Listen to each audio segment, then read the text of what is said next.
Sir अगर हम लोग किसी के बारे में गलत परसेप्शन रखते हैं देन वो भी इसी में आएगा। देखिए, परसेप्शन को मैं गलत या सही नहीं कहता। परसेप्शन तो परसेप्शन है, और परसेप्शन आपका एक प्रोसेस है जिसके ज़रिए से बन रही है। और इतना वो ऑटोमैटिक प्रोसेस होता है तो आपको पता भी नहीं चलता कब परसेप्शन आपकी क्रिएट हो जाती है। अब इन्फॉर्मेशन की प्रोसेसिंग में हम सिलेक्टिव होते हैं क्योंकि सिलेक्टिव परसेप्शन है और हमें नहीं पता चलता, हम कभी-कभार कर लेते हैं। इसका मतलब नहीं है हम वो जानबूझ के कर रहे हैं। वो एक प्रोसेस बना हुआ है। हाँ, उस प्रोसेस को बेहतर किया जा सकता है। आप अपने बारे में जैसे-जैसे अवेयरनेस आपकी बढ़ती है, तो आपके अपने परसेप्चुअल प्रोसेस के बारे में भी अवेयरनेस बढ़ जाती है। कि आपको पता चलता है कि भई इस तरीके से मैं इस इन्फॉर्मेशन को लिया है, तो मैं किसी इस इन्फॉर्मेशन को किसी और तरीके से भी देखूँ।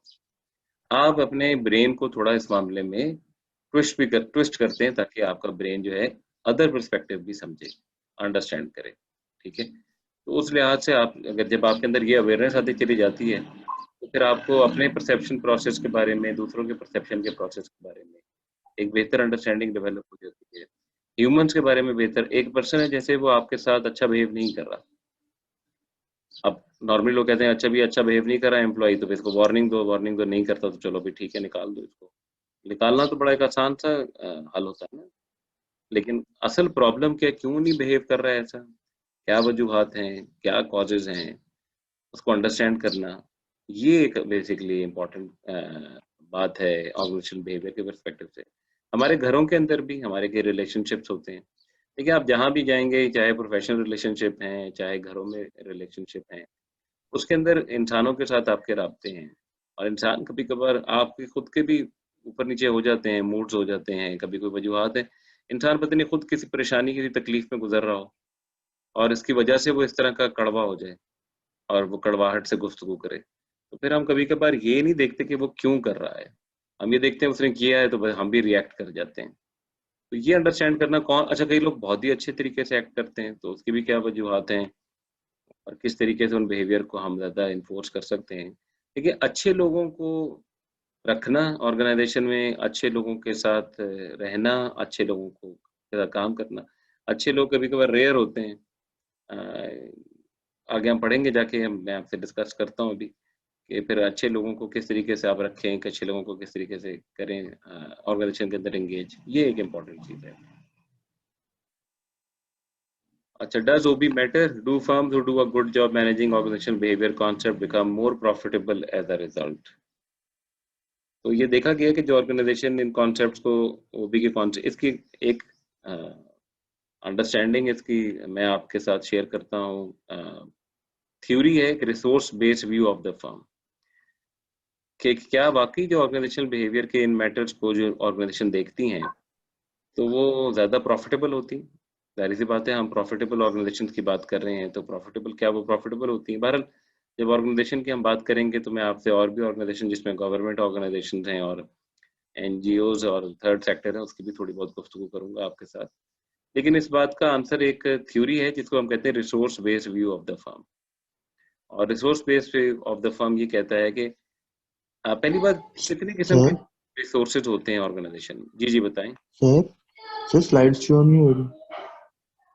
लाइट शो नहीं हो रही है आपको? No sir. किसी को भी शो नहीं हो रही स्लाइड्स? नहीं सर हो हो रही रही है। हैं सर हमें। हो सर रही है हो तो रही है नहीं हमें। Sir show.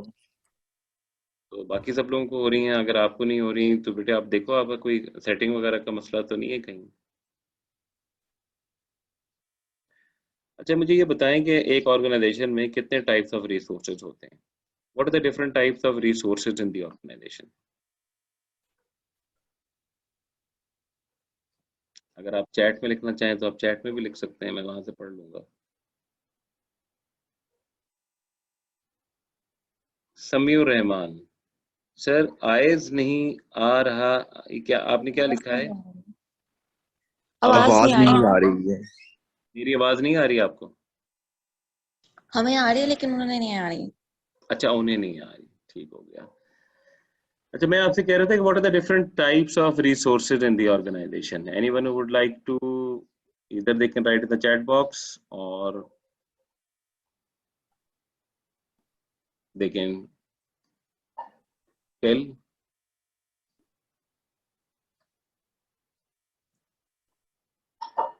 अच्छा, there are different kind of resources in the organization, जैसे फाइनेंशियल। जी बताएं। सर ह्यूमन रिसोर्सेज होती हैं बिल्कुल सही, जिसमें आप लोगों के स्किल्स और एबिलिटीज होती हैं जो आपके वर्कर्स होते हैं। बिल्कुल सही, बिल्कुल सही। एक ह्यूमन रिसोर्स, एक बिल्कुल आपका ह्यूमन एक रिसोर्स है। और इसके बाद एक सोर्सेस होते हैं, जी क्या कह रही हैं आप, क्या और क्या होता है? Social resources. सोशल, फाइनेंशियल भी हो सकते हैं। फाइनेंशियल रिसोर्सेज, बिल्कुल आपने सही कहा जनाब। कंपनी के पास पैसे होंगे तभी कंपनी आगे की तरफ चलेगी। इंफॉर्मेशन, बुरहान ने कहा Physical resources. फिजिकल रिसोर्सेज, बिल्कुल मशीनरी, बिल्डिंग, लैंड, इक्विपमेंट, सारे के सारे रिसोर्सेज हैं।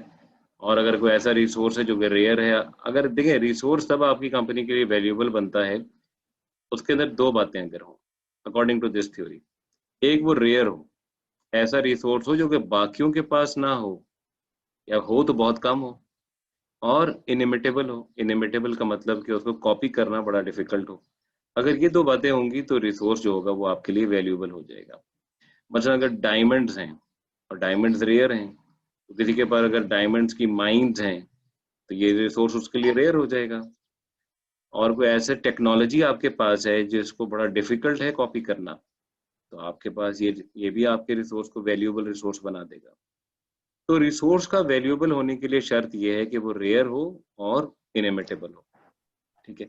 अब अगर हम अच्छे लोगों की बात करें, जो अच्छे लोग होते हैं ऑर्गेनाइजेशन में, मैनेजमेंट रिसोर्सेज, शायान ने कहा जी, मैनेजमेंट कॉम्पिटेंसीज की मेरे ख्याल से आप बात कर रहे हैं, स्किल्स के हवाले से बात कर रहे हैं, तो ठीक कह रहे हैं आप कि एक लीडरशिप और मैनेजमेंट के जो कि स्किल्स कॉम्पिटेंसीज हैं वो भी रिसोर्सेज बन सकते हैं। आपके पास जिस तरह कई सीईओज हैं कुछ कंपनीज के जो बड़े मशहूर हैं, जिस तरह एप्पल के स्टीव जॉब्स और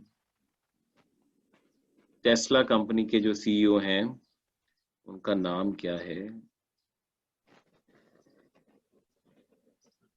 मेरा नाम देन से जा अभी आ जाएगा, नाम देन में। टेस्ला कंपनी के भी सीईओ हैं, वो भी बड़े मशहूर हैं। Facebook, Mark Zuckerberg, Elon Musk. Elon Musk, thank you, very good. आपकी नजर है, इसका मतलब लार्जर ऑर्गेनाइजेशन में, दैट्स वेरी गुड। तो बहरहाल मेरा कहने का मकसद ये था कि रिसोर्स तब वैल्यूएबल बनता है। क्वेश्चन ये है कि क्या हम ऑर्गेनाइजेशनल बिहेवियर के मैटर्स को अगर कंपनी के अंदर तवज्जो दें तो क्या कंपनी प्रॉफिटेबल हो जाएगी? तो बिल्कुल जी, ह्यूमन रिसोर्स तो हर जगह के ऊपर है। कई बार लोग वर्ड ह्यूमन के साथ रिसोर्स का नहीं करते, आजकल लोग ह्यूमन कैपिटल की बात करते हैं।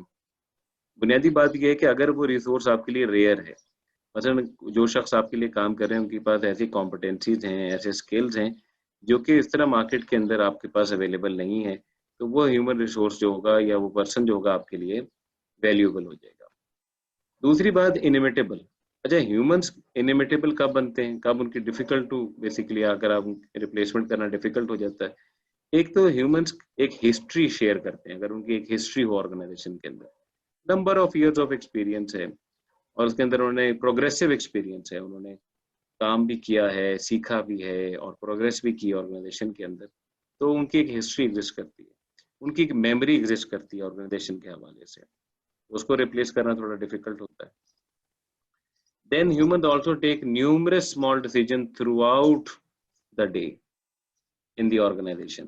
फॉर एग्जाम्पल, अगर आपने कहीं जॉब की हुई है, जिस तरह टीचर, अभी किसी ने टीचिंग का अपना एक्सपीरियंस शेयर किया था, अगर आपने टीचिंग की जॉब की हुई है तो ड्यूरिंग द क्लास आप बहुत सारे छोटे छोटे डिसीजन करते हैं बच्चों के हवाले से ताकि उनकी लर्निंग बेहतर हो जाए।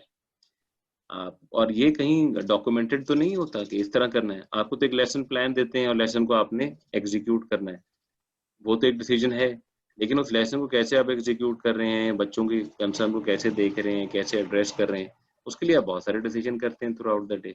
अगर आप ह्यूमन रिसोर्स मैनेजर हैं कंपनी के अंदर, तो आपके बड़े बड़े फंक्शन जिस तरह recruitment, selection, training and development, performance appraisal, अब लेकिन उनको कंडक्ट करने के लिए, लोगों से काम करने के लिए बहुत सारे छोटे छोटे डिसीजन आप लेते हैं। तो ये आप एक न्यूमरस, एक स्मॉल डिसीजन है। अब बड़ा डिसीजन क्या होता है ऑर्गेनाइजेशन में, और अगर आपने अपनी कोई नई ब्रांच ओपन करनी है तो ये बड़ा डिसीजन है। हाँ, तो बड़े डिसीजन को कॉपी करना आसान होता है। आपने अपनी ब्रांच बनाया, हेवी बैंक ने एक जगह अपनी ब्रांच ओपन की तो यूबीएल ने भी ओपन कर ली।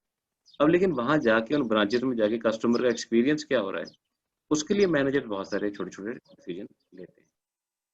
अच्छा, फिर ह्यूमंस जो हैं वो socially complex resources. Why humans are socially complex resources?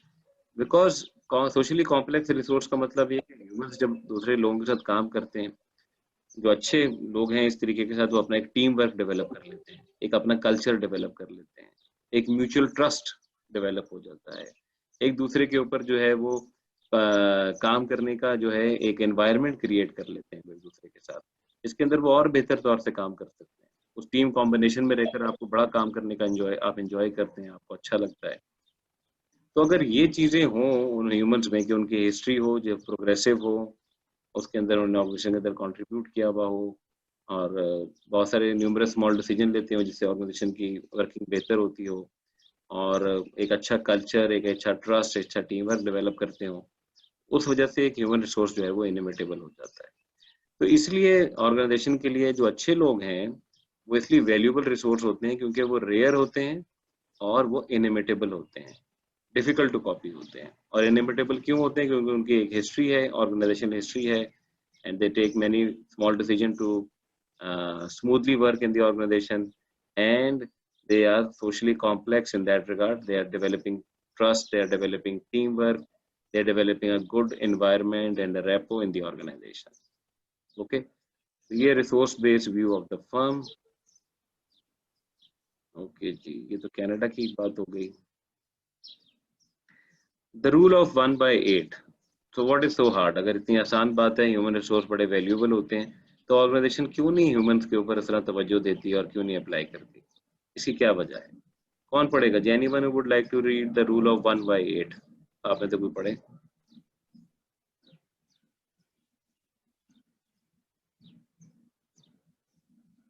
Sir मैं पढ़ूं? जी जी पढ़ें। One must bear in mind that 1/2 of organization would not believe the connection between how they manage their people and the profits they earn. 1/2 of those who do see the connection will do what many organizations have done. Try to make a single change to solve their problems, not realizing that effective management of people requires a more comprehensive and systematic approach. One of the firms that make comprehensive changes, probably only about 1/2 will persist with their practices long enough to actually derive economic benefits. Thank you. बड़ा अच्छा आपने पूरा complete इसको पढ़ा।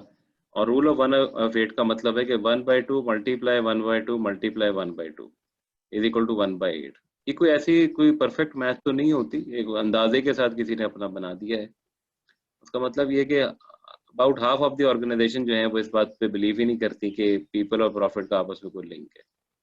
जो बाकी half हैं जो सोचती हैं कि लोग और प्रॉफिट के अंदर डायरेक्टली कंट्रीब्यूट कर सकते हैं, वो कुछ एक दो कुछ अप्रोचेस ले लेती हैं ओबी के हवाले से, जिस तरह मोटिवेट कैसे किया जा सकता है एम्प्लॉइज को, या फिर कोई और कोई ट्रेनिंग के हवाले से कोई ऐसी बात ले लेती हैं जिसकी वजह से कोई कॉम्प्रिहेंसिव अप्रोच भी लेती हैं। तो जो बाकी आप ही बचती हैं वो भी जो कॉम्प्रिहेंसिव अप्रोच को अडॉप्ट करती हैं, तो but they don't persist for long time.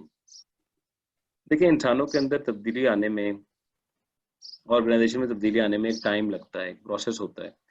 एक प्रोसेस एक एवोल्यूशन का भी है, तो उसके अंदर आपको कुछ वक्त लगता है कि ऑर्गेनाइजेशन उतनी देर तक परसिस्ट नहीं करती। इसका मतलब ये है कि ऑर्गेनाइजेशन के अंदर जो है 1/8 of the organization, rule of 1/8 का मतलब ये है कि सिर्फ 1/8 कॉम्पोनेंट ऑफ द ऑर्गेनाइजेशन है जो कि इतना लॉन्ग टाइम परसिस्ट करता है, जिसके बाद कोई वाकई कोई मीनिंगफुल तब्दीली इंसानों के रवैयों में और एटीट्यूड में आती है।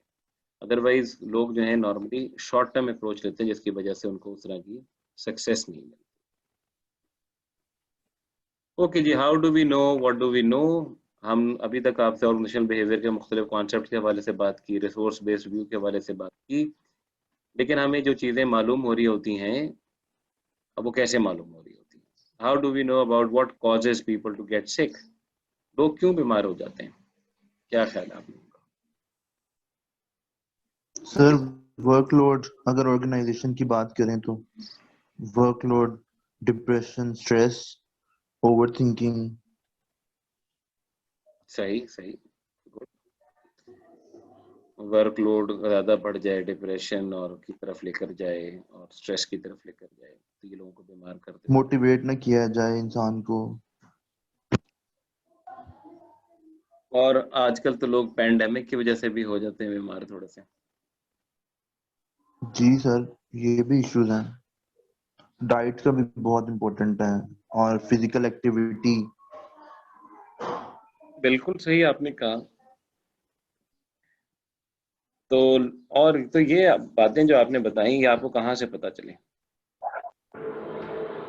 सर ये देखा हुआ है, एक्सपीरियंस किया हुआ है। एक्सपीरियंस किया। ठीक ठीक ठीक। एक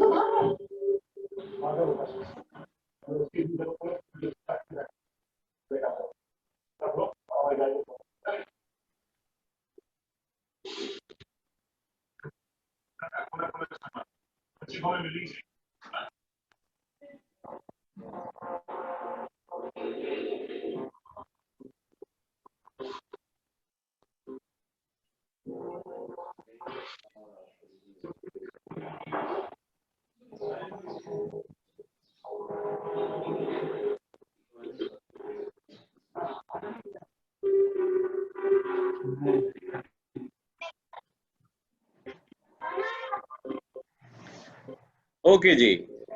तो चीजों के बारे में हमें कैसे मालूम होता है? आप इंसान, अच्छा लेट्स से अगर हम एक और सवाल पूछें कि हम बच्चों को कैसे बच्चों के वाले से अगर हम कहें इंसान की खुशी की वजूहात क्या होती है, इंसान कैसे खुश हो सकता है?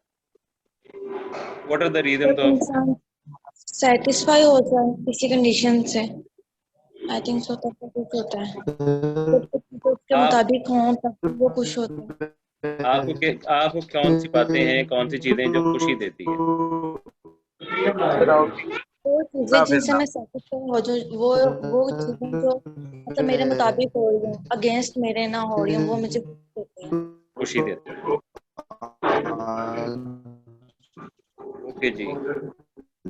अच्छा, ये बातें जो हमें कोई मकसद अगर पूरा हो जाए, और आपकी आवाज नहीं ठीक आ रही।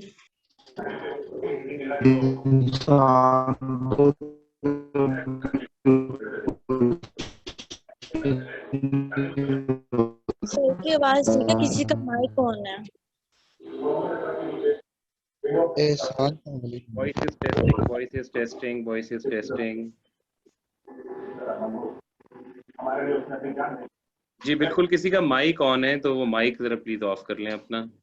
नहीं नहीं, मेरा ऑफ।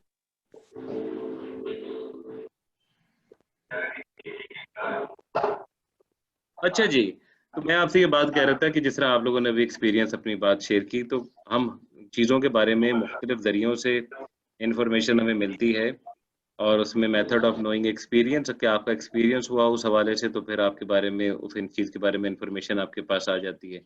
इंस्टीट्यूशन, इंस्टीट्यूशन से ये मुराद ये है कि जाके देखना पड़ेगा ये किसकी वॉइस ओपन है। आई थिंक सो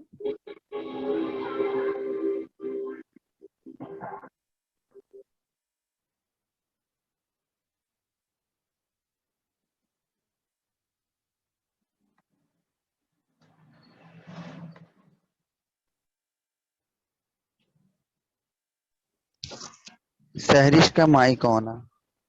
जी मैंने माइक ऑफ कर दिया उनका, पेपर हो जाता है कि नहीं पता चलता हमें। ओके जी, अभी हम इस बात को, टाइम यहाँ कम रह गया है और हमें इस बात को ख़त्म भी करना है। ओके जी, how do we know the things about the organizational behavior? There are various way. One is about the experience. People know the things about their experience, उन्होंने उनको एक्सपीरियंस किया होता है। इंस्टीट्यूशन, इंस्टीट्यूशन से मुराद ये है यहाँ कि उनको लगता है कि इन चीज़ों की it makes sense to them, उनको लगता है ये चीज़ें जो है इस तरह कैसे होती हैं। और इंसान की खुशी का मेयार इस बात के ऊपर है, अगर किसी ने यहाँ कहा कि जितने वो सेटिस्फाइड हों, इंसान की खुशी का मेयार इस बात के ऊपर है कि वो कितना अपनी ज़िंदगी के अंदर ऐसी चीज़ें कर पाते हैं जो कि वो करना चाहते हैं। अब ये कुछ बातें इंस्टीट्यूशन के हवाले से अगर हम कहेंगे जो लोग क्यों खुश होते हैं, तो अगर उसके हवाले से जो अगर आप कुछ बात करेंगे तो हो सकता है आपको ये लगता हो कि ये बातें it make sense to you. इस वजह से लोगों को खुशी मिलती होगी या लोग खुश रहते होंगे। तो ये इंस्टीट्यूशन का भी रोल है। फिर अथॉरिटी, अब मेडिकल एक्सपर्ट्स हैं जो कि एडवाइसेस दे रहे हैं कि जनाब आपकी अच्छी हेल्थ अगर आपने बरकरार रखनी है तो आपने किस तरह की डाइट लेनी है, किस तरह की मेडिसिन लेनी है, किस तरह की चीज़ें, और बहुत सारी गवर्नमेंट भी आजकल आपको ये मुख्तलिफ ये पैंडेमिक के हवाले से मुख्तलिफ इंस्ट्रक्शन आती है। ये गवर्नमेंट है, वो अथॉरिटी एक किस्म की है, तो वो आपको भी कुछ इन्फॉर्मेशन देती है। और फिर चौथा मेथड है साइंस। अच्छा, साइंस का जो मेथड है वो एविडेंस के ऊपर बेस करता है। साइंस का मेथड जो है वो इस बात पे बेस करता है कि उसके पास एविडेंस हो उस काम करने के हवाले से। हमारे जो भी बिलीफ्स बनते हैं चीज़ों के हवाले से, और उन बिलीफ में से हमारे एक्सपीरियंस के साथ, इंस्टीट्यूशन के साथ और अथॉरिटी के साथ वो भी कंट्रीब्यूट करते हैं। लेकिन जो मेथड ऑफ साइंस है वो ये कहता है कि जो आपका बिलीफ है उसको आप टेस्ट करें। अगर टेस्ट करते हैं, वैलिडेट करते हैं, तब फिर वो जो है वो चीज़ जो है वो एक्सेप्टेबल होती है इन टर्म्स ऑफ साइंस। अब जिस तरह आप ये देख लें, वैक्सीनेशन है तो वैक्सीनेशन जो है मुख्तलिफ मराहिल से गुजर रही है, अपने वैलिडेशन के मराहिल से गुजर रही है। साइंस जब तक उसको कम्प्लीटली तौर पे एक्सेप्ट नहीं करती जब तक उसका कंप्लीट डाटा उसको सपोर्ट ना कर रहा हो उसकी वैक्सीनेशन की एफिकेसी के हवाले से। अब मेथड ऑफ साइंस जो है वो क्या है? फ्रैंकस बैकन 16th सेंचुरी में ये एक उन्होंने आइडेंटिफाई किया था साइंटिफिक मेथड। साइंटिफिक मेथड से मुराद है कि थ्योरी पहले एक प्रेजेंट की जाती है, थ्योरी को फिर एक हाइपोथेसिस डेवलप किए जाते हैं, हाइपोथेसिस के नतीजे में डाटा कलेक्ट किया जाता है और डाटा कलेक्शन के नतीजे के अंदर उस थ्योरी की वेरिफिकेशन की जाती है। अच्छा, तो पहली बात तो थ्योरी क्या है? What do we mean by the theory? अच्छा, थ्योरी हमारे वो असर्शंस हैं which are creating a some relationship between variables and why this relationship exist, how this relationship exist, और इसके बारे में थ्योरी आपको बताती है। मतलब थ्योरी आप जब आप पढ़ते हैं, जिस तरह किसी अखबारी खबर पढ़ें और अखबार में ये बताया जाए कि जनाब अब ये शुगर की प्राइसेस हैं जो बढ़ गई हैं उसकी वजूहत ये हैं, उसके अंदर ये फैक्टर इन्वॉल्व हैं, उसके अंदर ये बातें होती हैं, तो वो उसको थ्योराइज कर रहे होते हैं। अब थ्योरी के साथ अगर उनके पास डाटा भी मौजूद है। जी, कोमल ने कहा है कि इंस्टीट्यूशन का मेथड मैं दोबारा एक्सप्लेन कर दूं। अच्छा कोमल, बात यह है कि इंस्टीट्यूशन जो है इंसान के हवाले से ये भी कहा जाता है, जिस तरह आप कहते हैं ना छठी हिस्स इंसान की, कि आप उसके बारे में एक अलर्ट से हो जाते हैं चीज़ों के हवाले से। और वो इंस्टीट्यूशन एक ऐसा प्रोसेस है कि आप पहले किसी चीज़ को, मतलब मैं आपको एग्जांपल देता हूँ इंस्टीट्यूशन की ड्राइविंग से। आपने जब पहले गाड़ी ड्राइव करना सीखी होगी तो पहले आप ये देखते होंगे कि कहाँ गियर है, कहाँ इसकी स्पीड है, कहाँ क्लच है, और उसके मुताबिक आप फिर स्टीयरिंग को देखते होंगे और फिर करते होंगे। आहिस्ता आहिस्ता ये प्रोसेस आपके अंदर इतना ऑटोमेटिक हो गया कि अब आप इंस्टीट्यूटिवली जब आप जा रहे होते हैं, अचानक कोई चीज़ सामने जो तो आप ब्रेक लगा देते हैं। अच्छा, इंस्टीट्यूशन से मुराद ये है कि वो जो आपके अंदर एक आपने चीज़ सीखी थी वो ऑटोमेटिक हो गई है, ठीक है। अब वो उस ऑटोमेटिक होने के नतीजे में वो आप उस वक्त फौरी तौर पर रिस्पॉन्स कर लेते हैं, इंस्टीट्यूटिवली रिस्पॉन्स कर लेते हैं। बस अगर आपको कहते हैं कि जनाब आप मुझे ये बताएं कि अच्छी हेल्थ बरकरार रखने के लिए हमें क्या करना चाहिए, तो आप अगर उन्हें कहें कि जनाब आपको अच्छा खाना खाना चाहिए और मुझे लगता है कि आपकी जिस तरह की सेहत है आपको और वज़न कम करना चाहिए, और अगर आपको लगता है कि ये सब बातें आप जो हैं अपने कोई प्रीवियस डाटा की बेस पे कर रहे हैं और वो डाटे ने आपके अंदर जो है इस तरह की एक सेंस क्रिएट कर दी है जिसकी वजह से आप उनको ये मशवरा दे सकते हैं। जिस तरह लोग कुकिंग करते हैं, अच्छा जो अच्छे कुक होते हैं जी सर, आई थिंक तो इंस्टीट्यूशन का मतलब मैंने पहले पढ़ा हुआ है, इसका मतलब ये होता है कि जिसके अबाउट हमें ट्यूशन दी जाए, मतलब हमें सिखाया जाए और एट द एंड हम इतनी प्रैक्टिस हो जाए कि हमें उसमें एक्सपीरियंस हासिल हो जाए। अच्छा, ये मैंने पहली दफा ये मायने सुने हैं। ठीक है, एक लिहाज से देखा जा सकता है। हेलो, जी जी, आवाज आ रही है आपकी?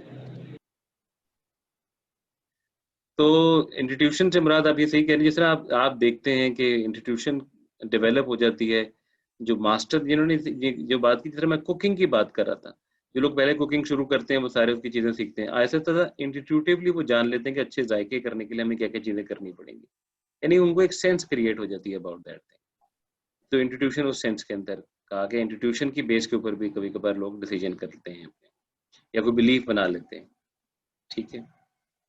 अब ये नहीं कि अब साइंस का मेथड जो है वो क्यों इनसे बेहतर है। साइंस का मेथड जो है वो एक डाटा सपोर्ट देता है कि जो भी आप बिलीव कह रहे हैं, मतलब अगर आप कहते हैं कि जनाब ये काम इस तरह होना चाहिए, कुकिंग के अंदर ये बातें होनी चाहिए, तो उसका एविडेंस हो आपके पास।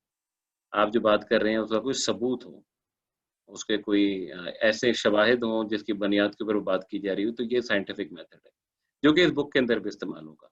अब जिस तरह मैं थ्योरी आपको बता रहा था कि theory is basically assertion about explaining that how and why this relationship exists between two variable। जिस तरह एक वेरिएबल है, जिस तरह एक मैं एग्जांपल देता हूँ वेरिएबल की, जो कि सोशल कंस्ट्रक्ट भी है, सोशल रिकग्निशन, किसी इंसान को सबके सामने अप्रिशिएट करना उसकी एफर्ट्स को, क्या इसका फर्क उसकी परफॉर्मेंस पे पड़ता है? अब ये रिलेशनशिप को एक्सप्लेन करने के लिए आप थ्योरी क्रिएट कर सकते हैं, थ्योरी डेवलप कर सकते हैं कि जी किसी इंसान को जब हम सबके सामने अप्रिशिएट करते हैं, उसके एफर्ट को रिकॉग्नाइज करते हैं, तो इससे उसकी मोटिवेशन में इंक्रीज होता है, मोटिवेशन इंक्रीज होगी तो उसकी परफॉर्मेंस बेहतर हो जाएगी। लेकिन ऑल्टरनेट थ्योरी भी बन सकती है, एक पर्सन कॉन्शियस हो जाता है जब आप सबके सामने उसको करते हैं और वो बहुत ज़्यादा उस पर प्रेशर पुटअप हो जाता है कि अब उसको परफॉर्म करना पड़ेगा, तो इससे उसकी परफॉर्मेंस पे इफेक्ट आता है। ये थ्योरीज हैं, इसका हम थ्योरी डेवलप करते हैं और थ्योरी की बेस पे हम कुछ हाइपोथेसिस डेवलप करते हैं। जो हाइपोथेसिस जो है वो हमारे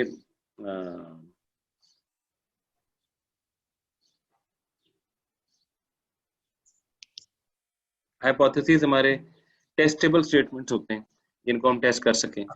फॉर एग्जांपल जो मैंने आपको कहा रिकग्निशन और परफॉर्मेंस, तो आप कहेंगे there is a positive relationship between social recognition and the performance of the employee in the organization. तो ये क्या होगा, एक आपने हाइपोथेसिस डेवलप कर लिया। आप इसी की बेस पे ये भी कह सकते हैं there is a negative relationship between the social recognition and the performance. अब थ्योरीज बहुत सारी डेवलप की जा सकती हैं, मतलब आप कहें हाइपोथेसिस ये हो कि there is a positive relationship between age and height, age और हाइट के हवाले से भी हाइपोथेसिस डेवलप किया जा सकता है। तो जो भी आप हाइपोथेसिस डेवलप करेंगे, फिर उसके लिए आप क्या करेंगे, डाटा कलेक्ट करेंगे। अब डाटा कलेक्शन के बहुत सारे टूल हो सकते हैं। डाटा कलेक्शन आपका सर्वे से भी आता है, डाटा कलेक्शन आपके इंटरव्यू से भी आता है, डाटा कलेक्शन आपकी ऑब्जर्वेशन से भी आता है। जो भी आपने हाइपोथेसिस डेवलप किया, आप उसके हवाले से डाटा कलेक्ट करते हैं। फिर आपको डाटा जब कलेक्ट करेंगे तो आपको ये पता चलेगा कि भाई लेट्स से एज और हाइट में क्या रिलेशनशिप है पॉजिटिव, तो आपको लगेगा कि भाई मैंने जो डाटा कलेक्ट किया 100 लोगों को मैंने देखा, तो हो सकता है वहाँ डाटा कलेक्शन के अंदर आपको लगे कि भाई ये रिलेशनशिप एग्जिस्ट करता है, तो आपकी थ्योरी वैलिडेट होगी। अब जिस तरह आजकल एक नॉर्मल टेम्परेचर बॉडी का कहते हैं 98.6 होता है। अब जिन लोगों ने पहले 18th सेंचुरी के अंदर ये रिसर्च की, उन्होंने आर्मपिट के अंदर जो कि थर्मामीटर के जरिए से टेम्परेचर किए मैयर, उनको लगा कि ये सारे लोगों के टेम्परेचर जो हैं वो उस रेंज के अंदर आ रहे थे और उनको एवरेज टेम्परेचर ये लगा। अब अगर आज हम दोबारा करें, हो सकता है एवरेज टेम्परेचर शायद 1 सेंटीग्रेड कम हो गया हो, आई डोंट नो। मतलब मेरे कहने का मकसद है कि आप जो भी बात करते हैं साइंस के अंदर, वो किसी डाटे के साथ, सपोर्ट के साथ होती है। अच्छा, ये मीटिंग भी खत्म होने वाली है और संभव मैं अभी तक एक चैप्टर क्लोज नहीं कर सका हूँ, लेकिन मैं चैप्टर को क्लोज करना चाह रहा हूँ, तो जैसे ही मीटिंग एंड हो तो आप दोबारा ओपन कर लीजिएगा, तो ताकि मैं इस बात को वहीं से शुरू करूंगा जहां ये मीटिंग डिस्कनेक्ट हो जाएगी। सर जी सर सर जी ये जो सर्कल बना हुआ है, इसमें हम यूं नहीं कह सकते कि डाटा की सपोर्ट पे हाइपोथेसिस बनता है और हाइपोथेसिस से फिर थ्योरी बनती है। नहीं, ये इसकी पहली बात है थ्योरी। मतलब पहले आप क्या कोई बिलीफ है कि जिसको जरिए बुनियाद के ऊपर आप हाइपोथेसिस बनाते हैं। जैसे मैंने आपसे पूछा कि अच्छी सेहत के क्या असूल हो सकते हैं, लोग क्यों खुश रहते हैं। आप कहेंगे अच्छा, मतलब आप अच्छी सेहत के क्या असूल होते हैं। फॉर एग्जांपल मैं अगर आपसे पूछूं कि अगर इंसान ने अपनी अच्छी सेहत बरकरार रखनी हो तो वो क्या करे। सर वो एक्सरसाइज करे।